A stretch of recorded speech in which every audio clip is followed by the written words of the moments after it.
Good morning, good evening, good afternoon, whatever time of day you are watching this. I'm glad that you have taken a few minutes out of your time to listen to an overview of the books of the New Testament. Today we'll be looking at 2 Corinthians because we looked at 1 Corinthians last week. And we'll talk a little bit about some of the introductory problems that occur in 2 Corinthians and some of the very interesting things that Paul has to say.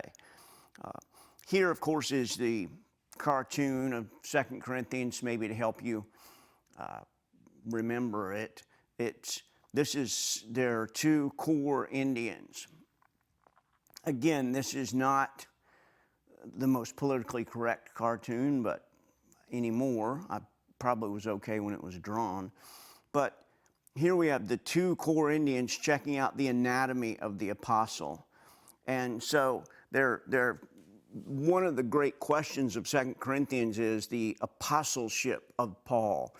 That is, does he have the right to say the things that he does in this letter? And what about those others whom he calls super apostles later on in the book? So they're examining his heart. You know that he's an apostle because he has that cap on that says 1 sent. So he is a sent one, which is what the word, the verbal form of apostle means, is one who is sent. So this book of 2 Corinthians is a personal one in many ways. It's probably the most personal general letter that Paul writes. Of course, Philemon would be the most personal letter because it's written to one person rather than to an entire church. But this 2 Corinthians is a very, very personal kind of book. And part of that is just because of the fact that he has, that there's been these questions about Paul and about whether or not they could trust him, about whether he was honest and why he was asking for money and all kinds of things like that. And so he's written at least one other letter to Corinth. You see that one letter held in his hand. As we'll see later, there really are more than those letters, but for now, we have two in the New Testament. And false teachers had come among the Corinthians, and they had accused Paul of being selfish, of being unfair, of stealing parts of the money, because remember in 2 Corinthians, Paul is talking about the gift that they had given to the Jerusalem church. And so they argued, these people who came into the church argued that Paul had no authority to do that. And Paul is heartbroken because of the fact that these people have come into this young church and have created this kind of a problem. And as a result, Paul sends Titus to Corinth to try to straighten this out along with this letter. And he finds out from Titus coming back, that the church had changed its heart toward him. And this emotional letter that he finally writes after hearing back from Titus is the ultimate defense to appeal to the Corinthians to accept his apostolic authority. And he asks them to give generously to the afflicted church in Jerusalem. And so it's a complex book. It's a book that has lots of interesting things to say to the church even in this day. So the book of 2 Corinthians is plagued with more serious introductory problems than the book of 1 Corinthians. And this has to do with the nature of seams that exist in the letter. That is, it seems that the book is made up of 3 or 4 different letters that have been sort of sewed together. And those seams are like sewing seams, seem to be the places where you can tell that the letter it didn't start off life as just one letter. Now, it may be that Paul just sat the letter down for a while and then came back to it, and that's why you have a seam. We don't know that for certain. But there do seem to be places where it's pretty distinct in terms of what Paul is talking about, and then he moves very quickly to something else. So Paul, the ultimate theme of the book is that Paul wants to be reconciled to the Corinthians by explaining his apostleship. Explaining and defending would be even better words, and encouraging their generosity toward a church that desperately needs it as a result of a famine. So there are churches in other parts of the world, and they ought to be able to look to the Church of Christ for help. That's what Paul is saying.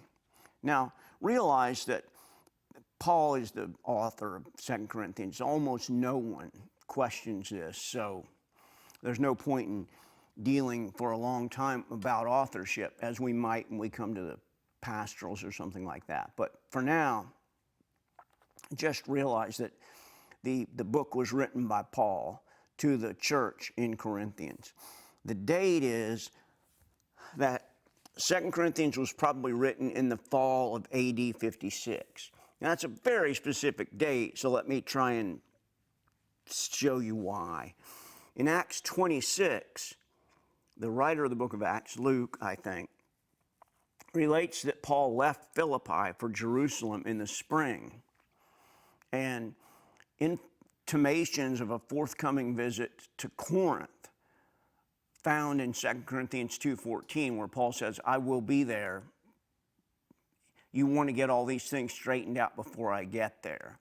So 2 Corinthians 2:14 and 2 Corinthians 13:1 suggest that this epistle was written shortly before that visit. That is, that Paul says, you guys have some serious problems. Get them straightened out before I get there so that I won't have to be the one to come in and swing the hammer. Get the church figured out. And so there are lots of issues of both personal and corporate nature in the church that need to be dealt with in Corinth. Remember that Corinth had this reputation as a wicked city, and so it shouldn't surprise us that the wickedness has made its way into the church. In terms of being named 2 Corinthians, this is, most scholars will say this is at least the fourth letter that Paul had written to them. Now that means that there are letters to the Corinthians written by Paul that we don't have, that have not survived and that have not made their way into our New Testament text. The question, of course, that will come into your mind when you hear that is, well, what if we found another letter from Paul to Corinth? Should we put it in the New Testament? My answer would be no, that the Church of Christ has had the New Testament for, all these hundreds and literally thousands of years, and that it has been enough for the church, and it is still enough for the church. Not everyone would take that position, but that would be mine. And it's a moot question, really, because there's no way to prove for absolute certain that Paul actually would have written it unless we were to find some miraculous piece of evidence or something. So Paul had a tumultuous relationship with the church in Corinth at this time. And so while this is not one of the pastoral letters, remember, are 1st and 2nd Timothy and Titus. This is not one of the pastoral letters. It has been called by my mentor and friend Murray Harris the pastoral letter par excellence. It is the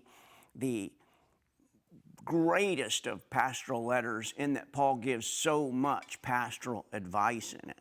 So Paul wanted to express his great relief at and delight at the way that the Corinthians had received his severe letter.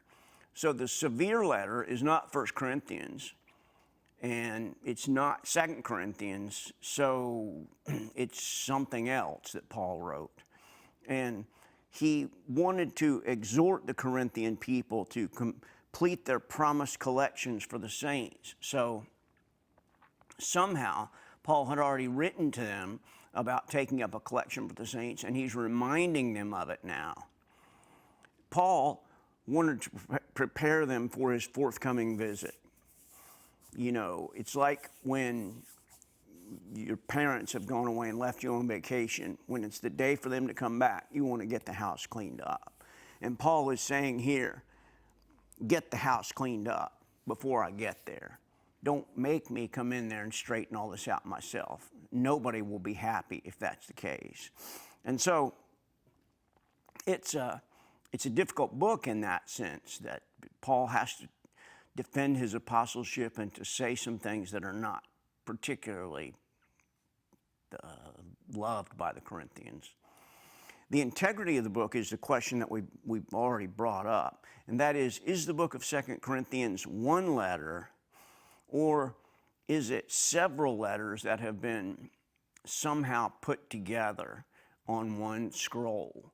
Maybe copied onto that scroll, maybe sewed together onto that scroll. Remember, they didn't have any kind of tape or glue, and so if you wanted to join one piece of a scroll to another, about what you could do is sew it with string.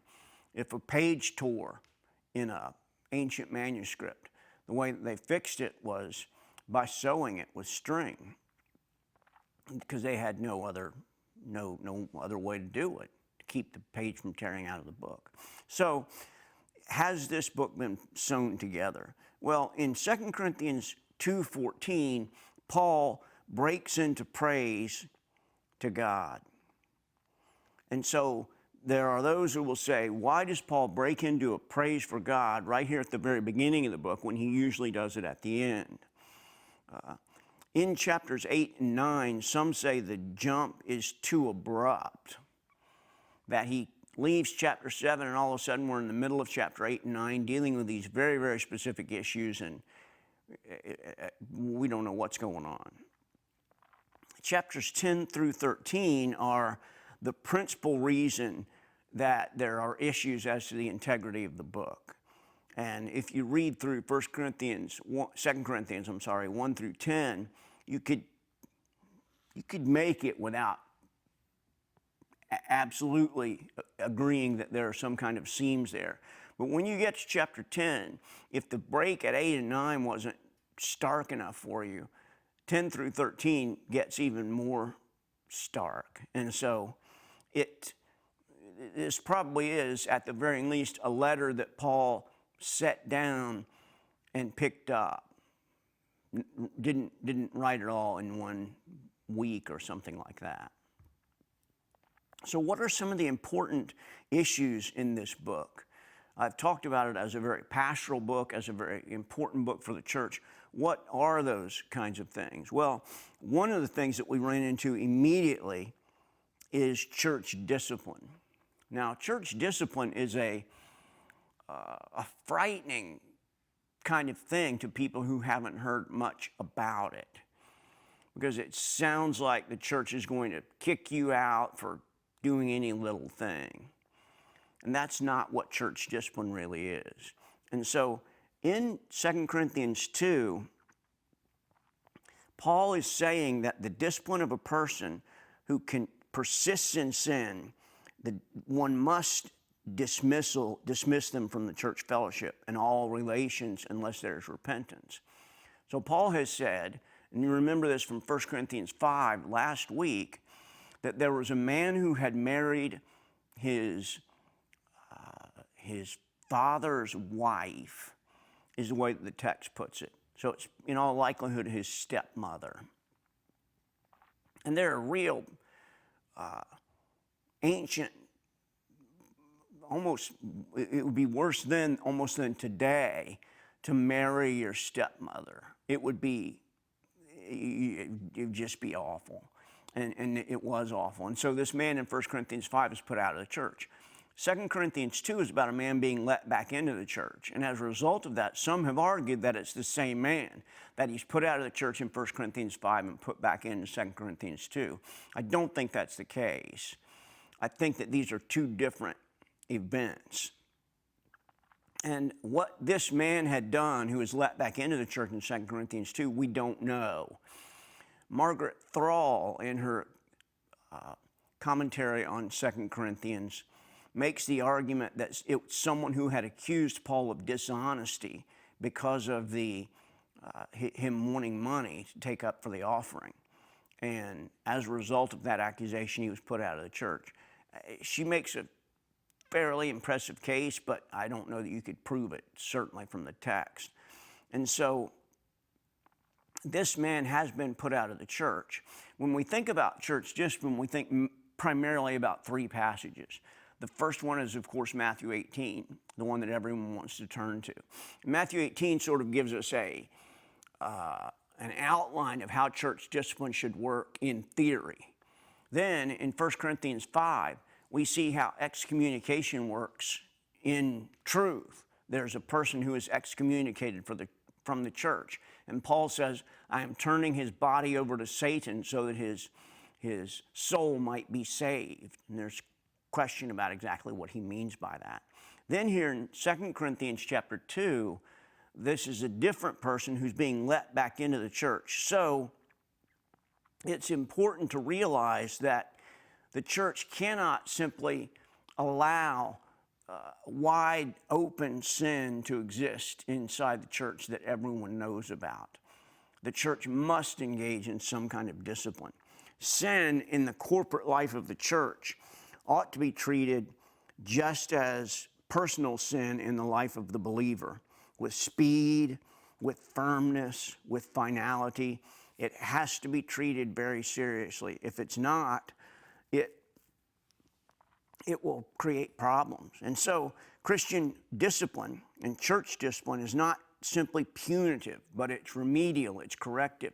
Ultimately, whenever the church puts someone out in excommunication, their desire is that will show the person just how far they have gone in their sin, will cause them to repent and turn back to the church. That's ultimately what we're after, remedially bringing them back. It doesn't always work, but at least that's what we should be after. There are, of course, important church discipline passages. The Matthew 18 passage that we have already talked about, that deals particularly with Peter saying, how many times should I forgive someone? Then later on in that chapter, there's the story of a man who was forgiven of 10,000 talents, and then the forgiveness is taken back. So I don't think that parable has to do with church discipline as much as it does forgiveness. So I wouldn't want to use that particular parable as a structure of church discipline. Then in 1 Corinthians 5, you have that man who has married his father's wife. It's a really unusual phrasing that Paul uses there, and that's the reason that most will argue that it's in all likelihood his mother-in-law. You do realize, of course, from the ancient Greek play Oedipus Rex, that there was an ancient, certainly horror at accidentally marrying one's mother. And that's what happens in Oedipus Rex. His father's killed, he goes home, and he finds his mother, doesn't know that it's his mother, and he marries her. And what's interesting about that is that they take the child who's to be put away from the king and queen in Oedipus Rex, and they take him and rather than killing him, which is what the shepherds are supposed to do, they leave him in Corinth. So it's at least possible that Paul is referring back to that Oedipus Rex, or at least making kind of an analysis of it, because the people in Corinth knew about it. So in 2 Corinthians 2, the person needs to be let back in. That's what's going on there. And so Paul says, sufficient for the one, and you can read this in whatever version you're reading, sufficient for him is the punishment inflicted on him by the majority. Now, it's important to realize that the word majority there has an implication that there was a minority. And so, in all likelihood, there was a minority of people who wanted to punish him more. But Paul argues, no, he's been punished enough. His punishment was sufficient, and now it's time to let him back into the church. It's a graceful action on the part of Paul, particularly if this, whomever it is, had labeled Paul as not trustworthy. Then you see a true graciousness on the part of Paul. And you can see some of that in the text. If you look at it carefully, you can see Paul sort of hinting that this might have had something to do with him. So one of the things that whenever I was teaching the communicants class in the 6th grade, they would always ask me, what do you get discipline for? And what they really wanted to know was, am I going to get kicked out of church for writing notes? Or am I going to get kicked out of church for laughing with my little brother when we shouldn't be laughing? And so I had to show them that no, there's really only one thing that that church discipline ought to be engaged, that particularly excommunication ought to be engaged in for, and that is for overt immorality not repented of, or for heresy actively propagated. If a person comes to your church and says, I have a message from God that Jesus was just a man, and starts promulgating that around the church, you want to nip that. You want to get to the end of it very quickly.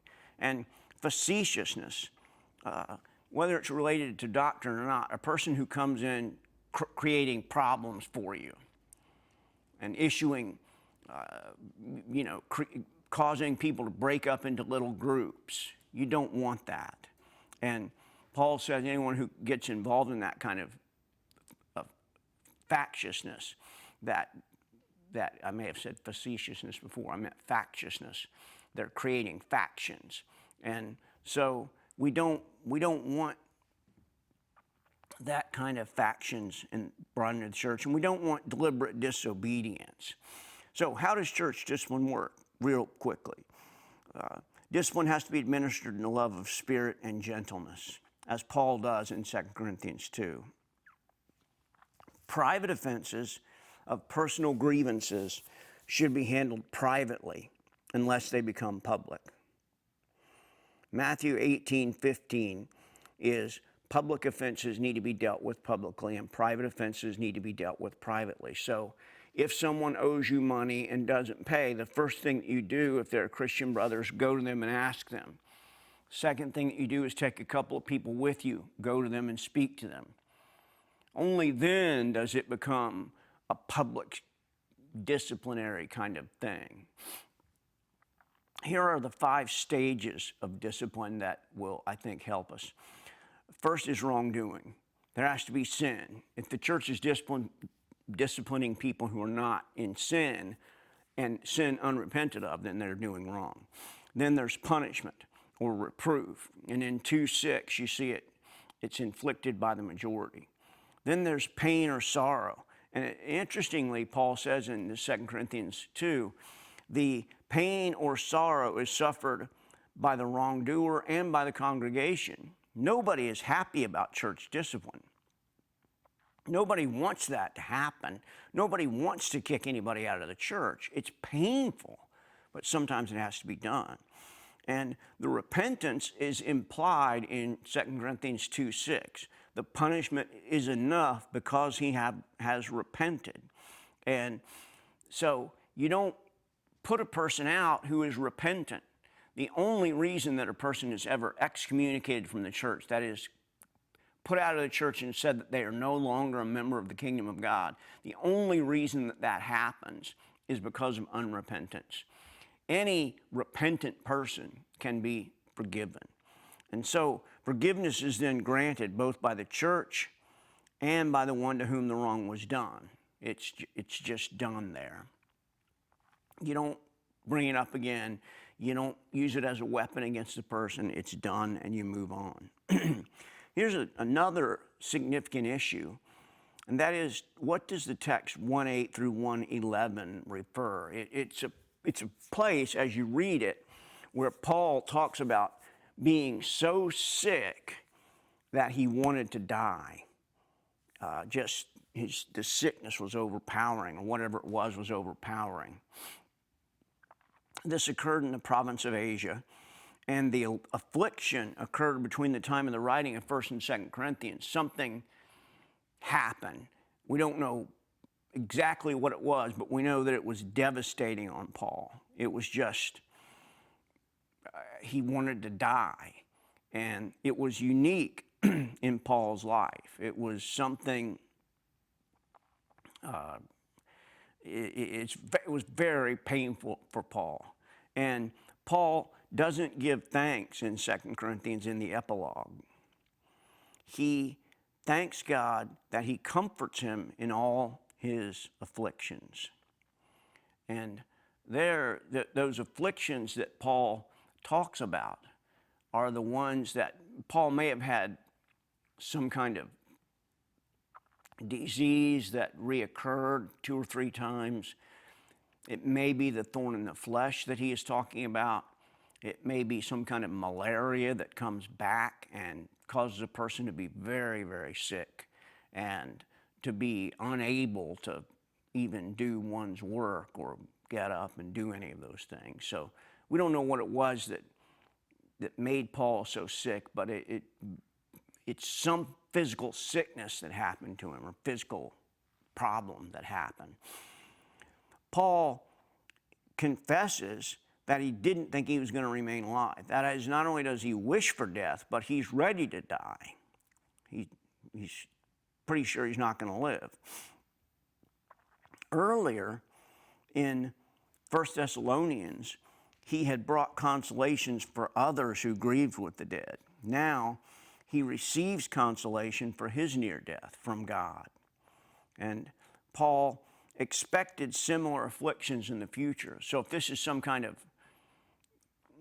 physical illness, it's one that reoccurs, that you never really get rid of it, like malaria. One is never really rid of malaria. So he expected some of that in the future. He also had spiritual visions. In chapter 12 is the only sort of near-death experience in Paul's writings. The other near-death experience in the New Testament is in Luke, in the story of the man who was out being licked by the dogs, remember? And he goes up to be with Abraham, and the rich man lifts up his eyes in hell in torment. That's also an after-death experience. But this is when Paul sees these visions.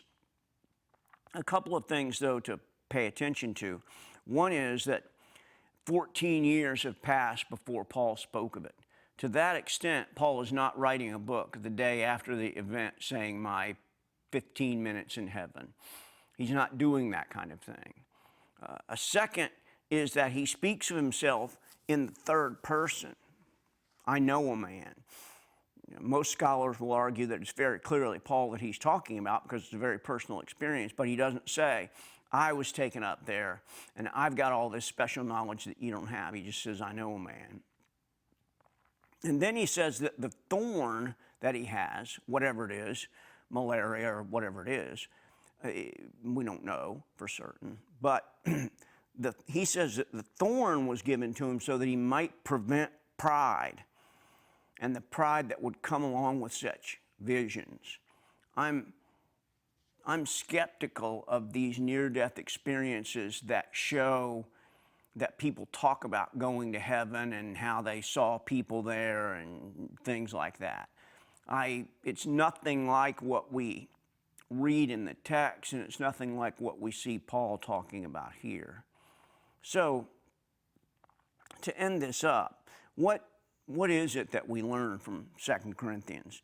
Well, Paul defends himself Paul defends his ministry, and he defends his ministry by saying, I am an apostle, that I've had the training that these others haven't. I've been a student that these others haven't had. Then finally, he moves on to the issue of the collection that is so desperately needed by the Jerusalem church. And then the preparation for Paul's visit, that is, get the house straightened up before the parents have to get home. So I hope that this has been a valuable sort of overview of 2 Corinthians. Obviously, there are lots more things that we could talk about, lots of things that we could spend more time talking about, but hopefully I've given you an introduction today, and hopefully it'll be a great blessing to you. Next week, we will begin looking at less personal letters of Paul. We'll begin by moving into Galatians, which is a very, very interesting book on a number of levels, and it will be fascinating for us. Until next week, I hope to see you. I'm Sam Lamerson for Coral Ridge Presbyterian Church saying thanks so much for watching, and we'll see you next week.